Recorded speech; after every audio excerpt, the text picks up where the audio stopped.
All right, every once in a while, I like doing a report like this, if you want to call it that, uh, and for whatever reason. And it's been a while since I've done one like this, so I just want to talk about a few things, uh, projects, I guess, past, present, and future, actually, for that matter. As of yesterday or the day before, time zones are weird, but congratulations to the 1947-48 Detroit Red Wings. They won the Stanley Cup in my shootout full season replay, and in doing so, they upset the historic champion Toronto Maple Leafs. So this is now the second season in a row that I've replayed a full NHL season where Toronto won the Stanley Cup in real life but did not win it in my replay. More on that soon.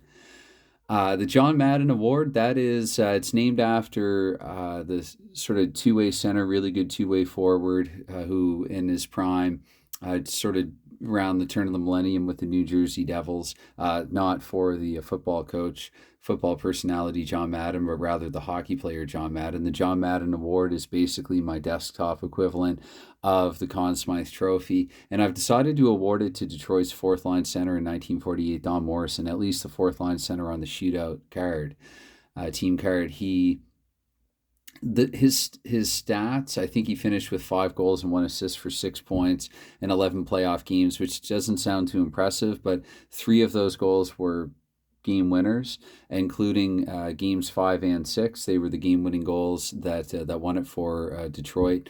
So no, that's not true, because Red Kelly scored the game-winning goal in Game 5. Well, I'm just going to keep with this take so far. But anyway, 3 of Detroit's 8 wins in the playoffs, I can say this, and this was 4 years prior to the Octopus. I looked it up. I didn't include it in any commentary. Sorry that I omitted. I don't want to reach for them right now. I've got some index cards, and I wrote out a bunch of words, terms, phrases, and stuff from the 1940s. A lot of them I neglected to use. I forgot to use. Maybe if I put some 48, 49 in camera, I'll remember to say some things like, holy mackerel, you hot diggity dog, and stuff like that. And oh, he snapped his cap, he flipped his wig, and some stuff that I just didn't really get around to, even though I had opportunities to, but I get nervous still. I'm just not as comfortable doing this as people who do this, more regularly and seriously. But I mean, again, if I didn't have fun with it, also, then I wouldn't do it at all. So, Don Morrison again, 5 goals, 3 of them were game winners. Damn it, would that have warranted a Conn Smythe in real life? Probably not. They probably would have just given it to Ted Lindsay, who did a bit of a disappearing act for parts of the final. So. Or Sid Abel, maybe. I guess he led the playoffs in points, my replay of this playoffs. But I just, yeah, whatever. I can pick my own subjective criteria and decided to give it to Don Morrison. So that's that. So the 48-49 full season NHL replay. This will be probably my next full season NHL project, unless I decide to do something offline and off camera like I did with the 62-63 full NHL season with Doc Hockey, just in a paper notebook until the tail end. And decided and really enjoyed that one so much that I decided I'm just going to start uploading it and like reliving it bit by bit and going through it. So I'm doing that over in Delphi right now, even though I already know what happens and who wins. It's nice to kind of go through and relive how the teams got there. And it was just really interesting, actually, how it really did play out like an actual season, this game, and the formulas, the engine, the cards, and everything, how they all worked together and conspired to make it just work really well. So I'm looking forward to hopefully having something similar with the 48-49 NHL replay, and also maybe removing the Toronto Maple Leafs of their late 40s dynasty entirely. I assure you it isn't personal, it isn't purposeful or on purpose either. It's just how the dice rolled in 46-47 when I did the full season pre-hockey on Real Channel with Mike Owens Quick Play Pro Hockey. And then the one that I just completed, the 47-48 replay, was Shootout Hockey. I even held up a couple of the cards to the camera. I don't know, maybe some people who checked that out, they just listened and they didn't watch. Like, look, Harry Lumley actually stopped Sillaps in the slot. And Harry Watson really did score on a penalty shot. That's another thing I meant to look up in addition to the Octopus, is the penalty shots in 48. But again, because the camera was on, I thought, okay, I'm just going to go with it. Even though I wasn't showing every card that was flipped, I decided just to keep the visual limited for that one. Anyway, I wanted to do that one a little different all along. I had been looking at terms and phrases from the 40s and listening to some radio stuff, most of which, again, once the camera went on, it went out the window, out of my head entirely. But I still tried to throw in a few things here and there. tried to jive a bit with it. Anyway, so yeah, 48, 49. Probably what I will do with this one is similar to what I did with 47 and 48. I'm probably going to play it to schedule, to the date as much as possible. Try to avoid any surgeries that would disrupt that for a few days, and just try to stay on track. And yeah, do the 48 49 full season NHL replay, which I haven't even looked ahead. I'm assuming starts in I don't know, October, late October sometime. I'm just guessing. Uh, anyway, so there will be that. 77. And also, speaking of dock hockey, I wanted to mention I still have all the stuff for the World Hockey Association 77-78 season. I'm still very much interested in doing that, but more on it soon, maybe why I'm not. But I have not forgotten it, and so I wanted to write it down here. This is another of many replays, projects, whatever, that I'm interested in doing in the near future, the hopeful near future, hopefully not in the too distant future. And with this one here, it's in 8. The WHA in 78 was a pretty strong, pretty compact 8-team league with lots of players who would go on to have, decent to good or better NHL careers, and some veterans winding down. They had a good European influx of talent. The league was pretty strong in 77-78. It's also right, the season before, they lost two of their best stars in Ulf Nilsson and Anders Hedberg, which I really think was the writing on the wall for, I mean, among other things, for the league. Folding or whatever, emerging with the National Hockey League. So 77-78, I do want to do. Probably, again, I'll take the 8 teams and they'll each play each other about 6 times. That works out to like a 42-game schedule. And then I'll figure out something ahead of time for the playoffs. 2018-19, I put this down here because I just finished something with Shootout. So probably next with Shootout. Actually, no, who am I kidding? What am I? That funny feeling of having forgotten something. Probably the next thing with Shootout will be, I'm going to include it right now. Doing it live, damn it. Low Cap Season 3. How could I forget that? Wow. But there you go. That's just, so there are more than enough things that I want to do still with the game Shootout Hockey. And so, again, I'm not a collector. I don't have every single season in the world for any of these games, really. But when I get something, when I get down to getting a season, I want to do something substantial with it. I want to do like a project with it. And so I have those great teams of the past. I've played a couple of, it's a reasonable, it's like a 24-game season schedule. I actually take the 6 teams and put them into 2 different divisions, the Champions Division of the Cup winners, and then the President's Division of President's Trophy winners that didn't win the Stanley Cup.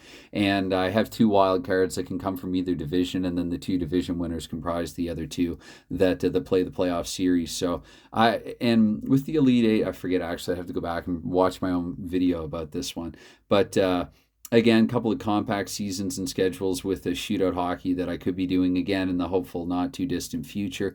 And I almost kind of wish that this was here now. So I'll sort of interrupt my flow, I guess, and I'll talk about binder hockey here for a second. Playing that video back, one thing that I really, I don't know if I worry that I sounded a little unintentionally disrespectful or just naive or both or whatever, but I sort of, yeah, what you see there in that video is something that I worked really hot and heavy on for, 2, 3, 4, whatever it was, just like several days over a chunk of a week whenever I had the time to do it. Playing that back, I realized kind of in hindsight that probably sounds like a bit of an insult, if anything, to John Cade, to Michael Owens, to Michael Mitchell, to people who obviously have spent the longer, more substantial amount of time on their games. So really, I kind of wanted to go back, circle back on this for a second. The short answer is yes, I am still working on this. As often as I get excited to turn on this camera whenever I'm doing something geeky, hockey project, tabletop related, whatever, I do a lot more stuff off camera, behind the scenes, and this is still one of them. The answer is yes or both to, are you trying it with real teams? Are you trying it with fictitious teams, fictional teams? I've actually kind of been working with both, looking at rudimentary advanced stats for, because the good ones aren't really available readily, for, at least not without paying for them, for carding, I guess you could call it, or rating, and there's the word, real NHL players and real NHL teams. I might as well sell it the cat out of the bag. I experimented with 21, 22 Dallas Stars, just a decent team, if not the greatest. Although, I mean, goodness, they're still in the playoffs, so who am I to say?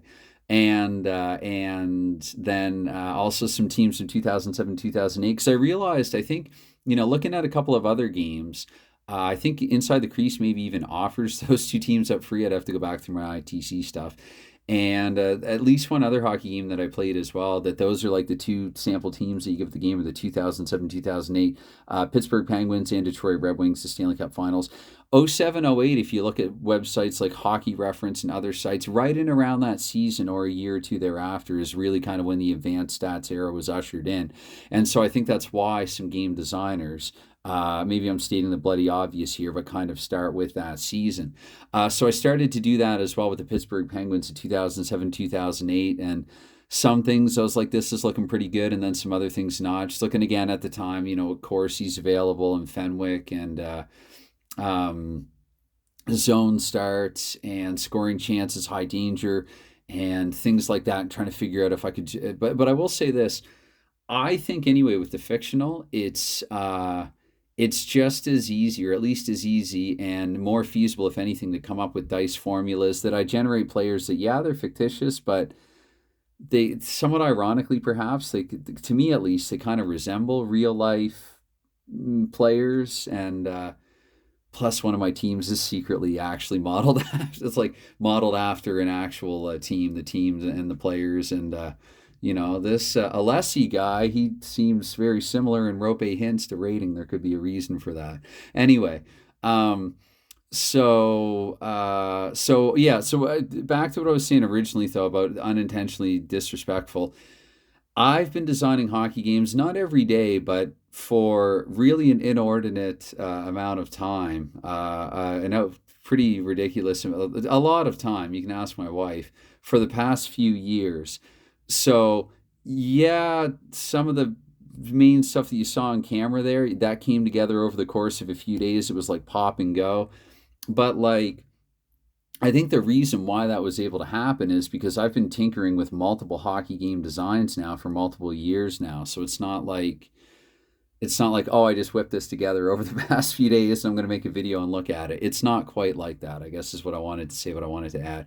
Anyway, on to the Redemption League. This is Volume 2, Version 2, whatever you want to call it, V2 with Mike Owens Quick Play Pro Hockey. I started this one in February, and to get back to these, why not just drop the puck on these and start these? I know some people, CKY namely, it works for him, and he'll have a handful of projects, and it does. And I understand his, we've exchanged some correspondence. I understand his reasoning behind it as well. Like, I totally get it. But for whatever reason, when I try to implement the same thing, it just doesn't work for me. So for a little while there, I was trying out multiple hockey games, kind of with the idea of maybe doing a mini project with one or two of those. Plus, I had the shootout thing ongoing. Plus, I didn't even write it down here. I have the Hockey Bones 68 Eternal 6 thing going. Where am I? Because that's about to enter the postseason as well. So maybe I just have more stuff on the go than I'm even aware of. So Bones 68E6 for the Eternal 6 deserves to be on this board somehow, somewhere. I just really don't like updating stats. It's a lame reason, but just because it's lame doesn't make it untrue. That's really what's holding me back from getting to the postseason. When I roll a full game on camera, what I have to start doing is pausing and updating score sheets. When I do a full game on camera, and then I've got to go back and I don't mind playing it back and listening to it if I don't have to record stats, but it's when I have to sit there and actually make a point to... Anyway, So that's what's holding that one back.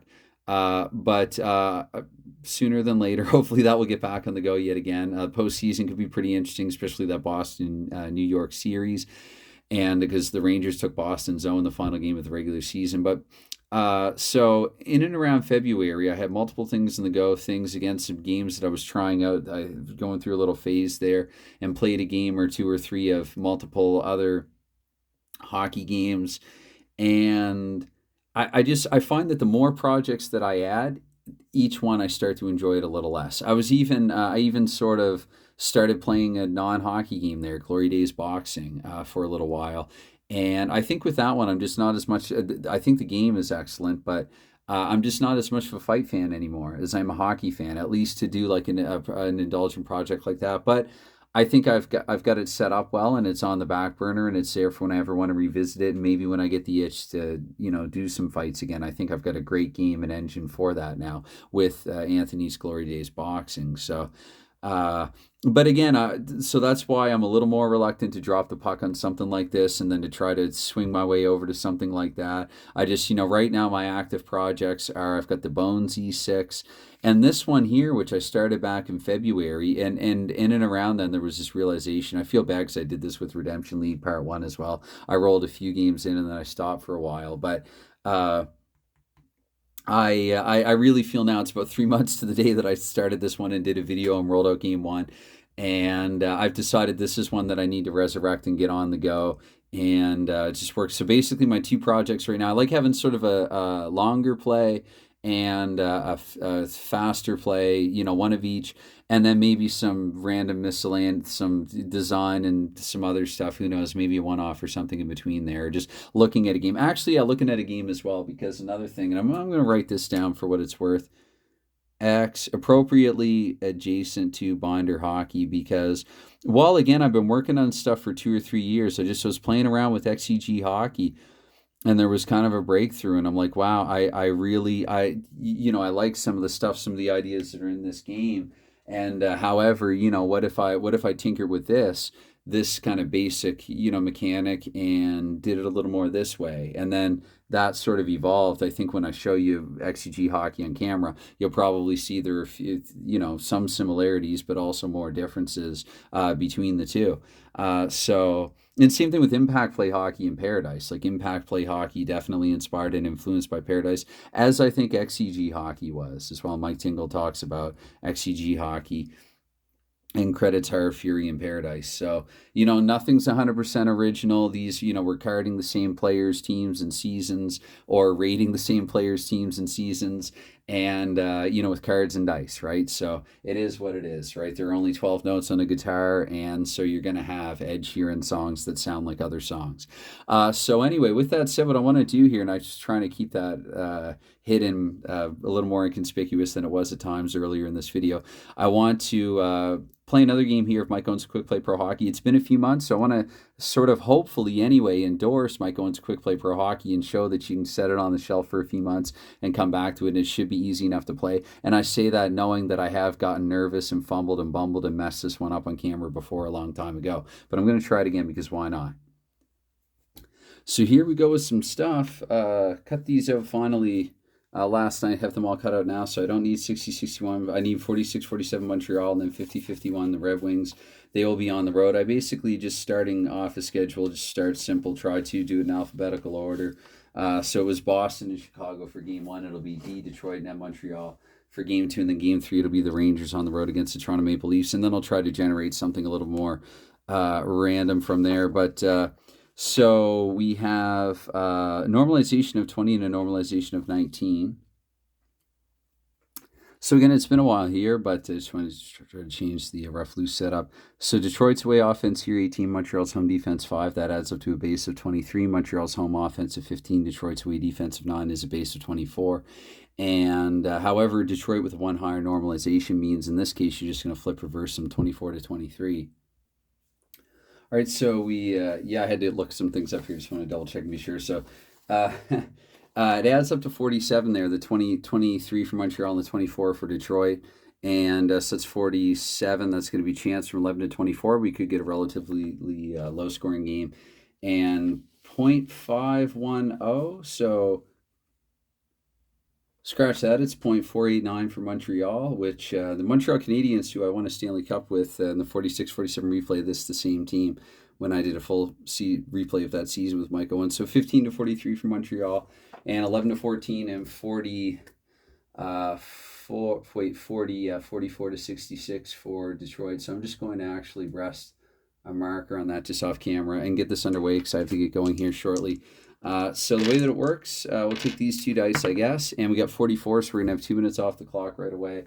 And there's even something here for that. So 3 and 4 here. This is actually Peter Miller's quick reference.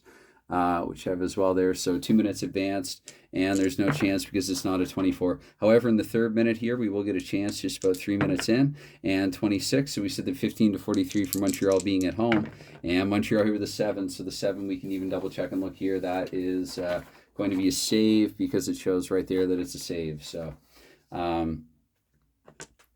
let's keep going here. So 65 this time. It's going to be up to minute 6 there without anything. And with the 14 here, 2 more minutes later, we will have a chance.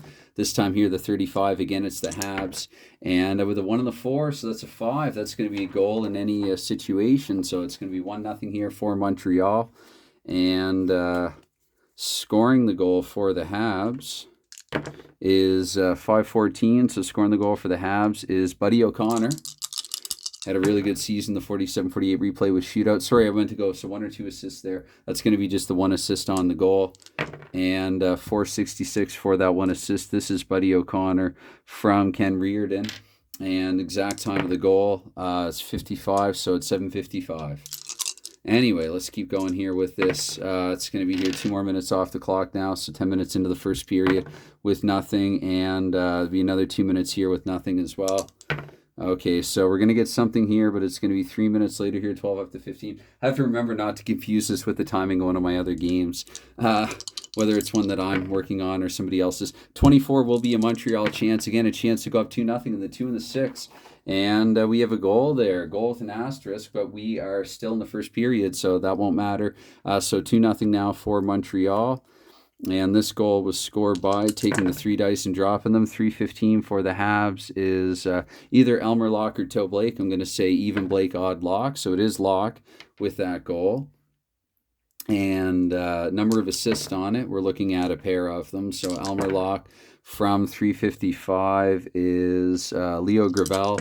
Locke from Gravel in 233 is Locke as well. Overall once more because 2 assists did come up there. 236, that's going to be Locke again, isn't it?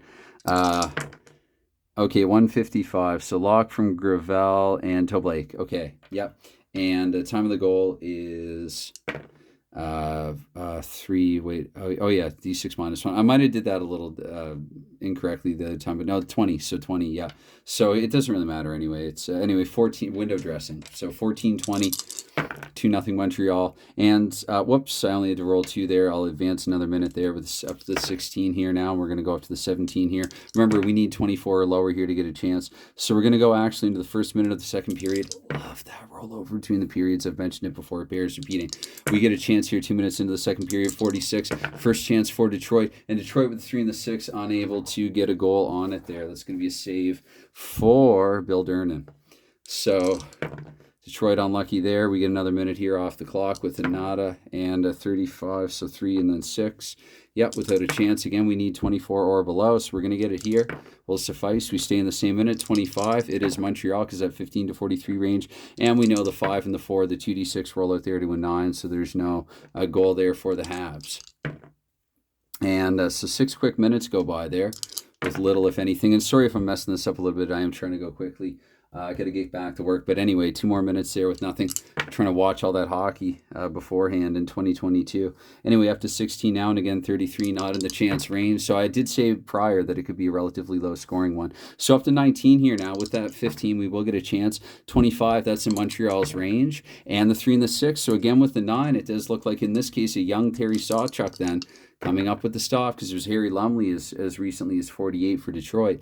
So anyway, rolled over now to the third period. We're 2 minutes into the third, still 2-0 for Montreal. And there was no chance here either. We stay in the same minute, but with no play. Another minute here and continued inactivity, but 3 more minutes. 3 minutes later, we get a chance here. 26 in Montreal's range again, and the 5 and the 3. That's going to be another goal here for the Montreal Canadiens, because it's not a tied or a 1-goal game. I don't have to worry about anything like that. So it's just 3-0 here for Montreal now. And scoring for the Habs here in period 3, we have Butch Bouchard with a goal, and he's really got a low chance of getting one. So Bouchard, that's going to be unassisted as well there. So Bouchard, the self-pass, and he scores. And let's keep. Oh, sorry, time of the goal here. We'll just roll these two. I'll keep this here. That's 3-minute advance. But so as not to confuse myself, from 6 I do d6 -1. So at 5:09 of period 3, Bouchard made it 3-0 Montreal. Now I'll advance 3 minutes, and with nothing there. And but we will get another minute and a chance here. 22. That is again. It's Montreal and the 2 and the 6. So it's going to be a 4-0 game here for the Habs. All right. The other one was the first game of the season was nice. Boston battled their way back to tie. I don't know if we can get that here now, but Montreal, the goal scorer this time we're looking at 421 is Billy Ray with the goal. And the assist, it's going to be another unassisted one. So Billy Ray unassisted, some selfish play from Montreal, selfish but effective. And so, yeah, I'm rolling for time again. And 47, so here at 9:47, and we go away with it. So up to 11, there'll be another chance. Let's see here, 62, that's going to be Detroit. And the Red Wings with the 2 and the 4 and the 6, so that is going to be a save actually for Durnin. Okay, but we stay in the same minute. We get another chance, maybe Montreal back the other way, 15, just barely for the Habs, and the 6 and the 4. And that's going to be a goal at any old time. So it's going to be a 5-0 game now. This is turned into a no-mercy blowout here for the Habs. The 46-47, they like this desktop too. Move over Boston. Anyway, so time of the goal here, I'll get that first, I guess, this time. 55 again, so at 10:55 this time. And scoring for the Habs, we get a 165. Come on, Maurice Richard. That'll be Rocket Richard's first goal of this campaign. And we get a 2 assist on Richard's goal. It's going to be Richard from 542. That is George Allen. Hall of Famer George Allen. And then 213 is to Blake. So Blake picking up another helper there. We got a 5-0 hockey game here, 65. Let's mercifully roll our way out of this one if we can. Nope, we will get a chance here with 3 minutes to go. Let's see if the Red Wings can get one now. 66, I called for it. And let's see, 5-5. So there you go. Again, a 10 is a goal anytime. So they've snapped Durnin shutout bid here late and ended it here. So Detroit manages to get the next goal there. I'll get the time here first since I'm looking at the dice. 40, so at 16:40. And scoring for Detroit, their first goal of this campaign, 315, is Sid Abel. Sid Abel, playoff leading scorer there, 47-48. This is a few seasons ahead of that. Abel here with 2 assists. The first going to 644 is Vic Stasiuk. And prior to his foray with Boston, and 135, that's going to be Mr. Hockey picking up the secondary helper. Just a few minutes here to go. Oh, we're going to stay in the same, but 31, that's no chance. So actually, we'll get a chance here. I will permit a chance here at the end, as it says end there. 11's going to be Detroit again. So what might have been, but the 4 and the 2, that's going to be a save there. And I guess I could roll to make sure that no more time advances. Yeah, this one's done. So 5-1 Montreal is the final score. And I just felt like, because I did that talk video a few months ago, and I thought maybe I'll come back and do a talk video again and then throw a game on to the end of it as well. Might go into Quick Play Pro Hockey. I mean, I talked for 17 some minutes, so I've managed to roll this one out in barely 10. Anyway, I do have to get going to work, so bye for now.